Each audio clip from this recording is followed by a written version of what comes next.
რახან ჩინეთიდან გერთვებით საერთაშორისო სიახლეებს მოდი დავიწყებ ამ ქვეყნის თემებზე საუბრით თან გლობალურ კონტექსტში და მეწმუნეთ ეს გლობალური კონტექსტი გაცილებით მნიშვნელოვანია ვიდრე არსებული მიმდინარე თუ გნებავთ სამომავლო კოსმეტიკური საკადროსულებები რომელიც საქართველოს ხელისუფლებაში ხორციელდება ჩინეთის პრეზიდენტის განცხადებით ჰორმუზის სრუტე სრულად უნდა გაიხსნას. ამის თაობაზე პრეზიდენტი ში ძინპინი საუდის არაბეთის მემკვიდრე პრინც მოჰამედ ბინ სალმანს ესაუბრა. ში ძინპინმა საუდის არაბეთის პრინცთან სატელეფონო საუბარში აღნიშნა, რომ ჩინეთი ახლო აღმოსავლეთში მშვიდობის აღდგენისკენ მიმართულ ყველა და ნებისმიერ ძალისხმევას უჭერს მხარს ჰორმუზის სრუტე.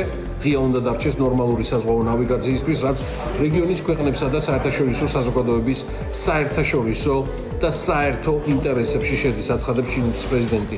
ეს არის მისი პოზიცია და ეს პოზიცია მნიშვნელოვანია, თუმცა არანაკლებ მნიშვნელოვანია თუ გადამწყვეტი არა, თუ რაზე შეთანხმდებიან მხარეები, ანუ შეთანხმდებიან თუ ვერ შეთანხმდებიან ამერიკის შეერთებული შტატები და ირანი პაკისტანში. ისლამაბადი ემზადება მორიგიის სამშვიდობო შეხვედრის დაორგანიზებისთვის, რომლის რა გითხრათ, წინასწარ შედეგებსაც ალბათ სულ რამდენიმე საათში გავიგებ, თუმცა ამას წინ უძღოდა საკმაოდ მძიმე და უარყოფითი ფონი და მაგალითად ირანული მხარე საერთოდ არ აპირებდა ამ მოლაპარაკებებში მონაწილეობის მიღებას რამდენიმე საათის წინ.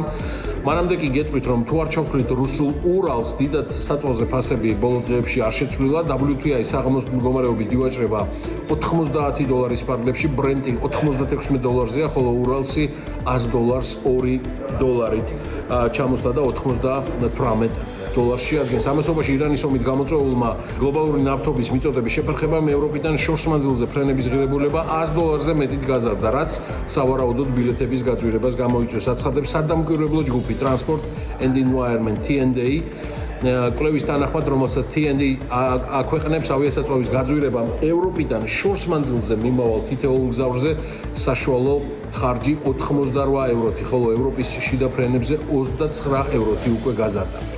რახან რეგიონი და ახლო აღმოსავლეთში მიმდინარე კონფლიქტი ვახსენებთ, მოდი აქვე გეტყვით კიდევ ერთ დაკვირვებას, რომელსაც აქვეყნებს სხვადასხვა საინვესტიციო ფონდები და საინვესტიციო ბანკები მსოფლიოში. სამწუხაროა, რომ პროგნოზები თითქმის ყველა საინვესტიციო და კვლევითი კომპანიისგან ახლო აღმოსავლეთში ომის მყისიერი დასრულების შემთხვევაშიც კი არის ძალიან მძიმე ინფლაციური ექო, ანუ მაღალი ფასები შესაძლოა კიდევ დიდხანს დარჩეს მსოფლიო ეკონომიკის რადარზე.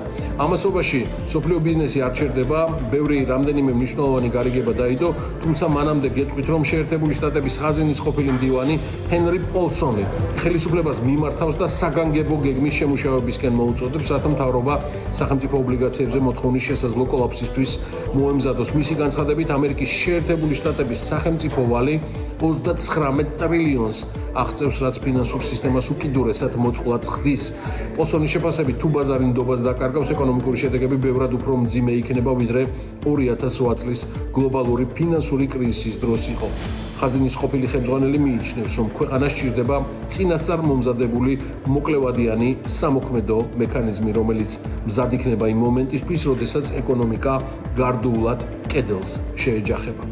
ამასობაში კი პრეზიდენტ დონალდ ტრამპის ადმინისტრაციამ ოფიციალურად აამოქმედა ციფრული სისტემა, რომლის მეშვეობითაც ამერიკული კომპანიები იმპორტზე დაწესებული ტარიფების სახით გადახდილი $166 მილიარდი უკან დაბრუნება შეძლებენ. აი ასე სრულდება დონალდ ტრამპის მორიგი ეკონომიკური ექსპერიმენტი. შეერთებული შტატების მთავრობაში აღნიშნული გადაწყვეტილება მას შემდეგ მიიღეს, რაც ქვეყნის უზენაესმა სასამართლომ ტარიფების დაწესება არც მეტი და ნაკლები უკანონოდ მიიჩნია და დაადგინა, რომ პრეზიდენტს მსგავსი შეზღუდვების დამოუკიდებლად შემოღების უფლება არ ჰქონდა კონგრესის ნებართვის გარეშე.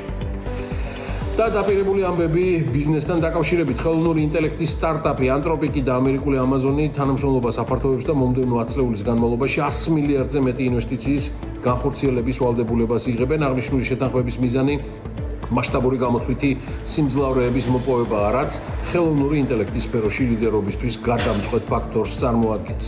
აქვე იმასაც გეტყვით, რომ საინვესტიციო ჰოლდინგ Berkshire Hathaway-ს ახალმა აღმასრულებელმა დირექტორმა გრეგ აბელმა თანამდებობის დაკავებიდან 3 თვის თავზე მიიღო იდეაში ისეთი გადაწყვეტილება, რომელიც არ ახასიათებდა მის წინამორბედს, ანუ არც მეტი და ნაკლები Warren Buffett-ს. გრეგ აბელის ინიციატივით ჰოლდინგი Berkshire Hathaway ერთვება ერთგვარ გეოპოლიტიკურ თამაში და შეუერთდა ამერიკის შეერთებული შტატების ინიციატივას, რომელიც მიხედვითაც მხარდაჭერილი იქნება სადაზღვეო სინდიკატი, რომელიც ჰორმუზის სრუტეში მოძრავ გემებს აზღვევს.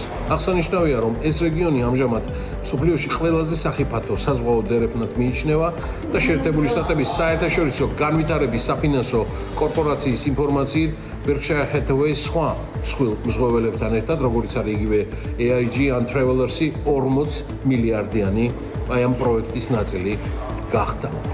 და ალბათ მსოფლიო ეკონომიკაში და ბიზნესში მთავარი თემა, რომელიც კომპანია Apple-ს და მის აღმასრულებელ დირექტორს ლეგენდარულ ტიმ კუკს ეხება. Apple-ის დირექტორთა საბჭოს გადაწყვეტილებით კომპანიის მმართველ გუნდში მნიშვნელოვანი საკადრო ცვლილებები განხორციელდა. კომპანიის აღმასრულებელი დირექტორის პოსტს სექტემბრიდან ჯონ ტერნუსი დაიკავებს, ხოლო მოქმედი აღმასრულებელი დირექტორი, ანუ თქვენთვის ყველასთვის კარგად ცნობილი ტიმ კუკი, თანამდებობას ტოვებს და Apple-ის დირექტორთა საბჭოს აღმასრულებელი თავმჯდომარის თანამდებობაზე გადაინაცვლებს, რაც იმას ნიშნავს, რომ ის კომპანიის ყოველდღიურ საოპერაციო საქმიანობას ჩამოშორდება, თუმცა თავმჯდომარის პოზიციიდან ის Apple-ის გლობალურ განვითარებაზე და ერთგვარ სტრატეგიულ ექსპანსიაზეც იშრომებს. დიდი მადლიერებით ეხმაურება სხვათა შორის ტიმ კუკის წასვლას Apple-ის მთავარი აღმასრულებელი პოსტიდან პრეზიდენტი ტრამპი, რომელიც ყვება თუ რამდენჯერ დაეხმარა ტიმ კუკს მისი სხვადასხვა სატელეფონო ზარის მიღების შემდეგ დონალდ ტრამპი თვლის, რომ ტიმ კუკი ერთ-ერთი საუკეთესო მენეჯერია და გააგრძელებს Apple-ისთვის და საერთოდ ნებისმიერ საქმეს, რასაც კი ის მოკიდებს ხელს, ყველაფერი წარმატებული იქნება.